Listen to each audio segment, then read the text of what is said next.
ঈদের দিন ঈদের নামাজ শেষ হওয়ার আগেই কি কুরবানি করা যাবে? ধরেন কেউ মনে করলো যে সবার আগে আমার কুরবানি করতে হবে, ফজর নামাজ পরপরই কুরবানির গরুকে জবাই করে ফেললো, এটা জায়েজ আছে কিনা?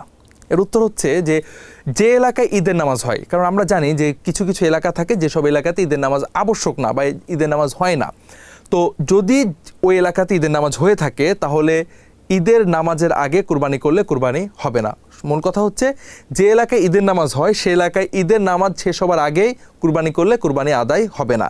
তবে যে এলাকায় অর্থাৎ প্রান্তিক কোনো অঞ্চল যেখানে কুরবানি ঈদের নামাজ নাই, যেখানে ঈদের নামাজ হয় না, এমন প্রান্তিক অঞ্চলে যদি কেউ মনে করে যে না আমি সূর্য ওঠার পরে কুরবানি আদায় করব বা কুরবানি করে ফেলবো, তাহলে এটা কুরবানি করা জায়েজ আছে।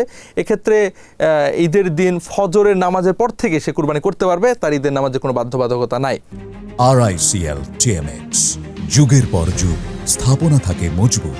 কিন্তু যদি কোনো এলাকাতে ঈদের নামাজে বাধ্যবাধকতা থাকে বা ঈদের নামাজ হয়ে থাকে, বৈধ হয়ে থাকে বা আবশ্যক থাকে, এমন পরিস্থিতিতে ঈদের নামাজের আগে কুরবানি করলে কুরবানি বৈধ হবে না।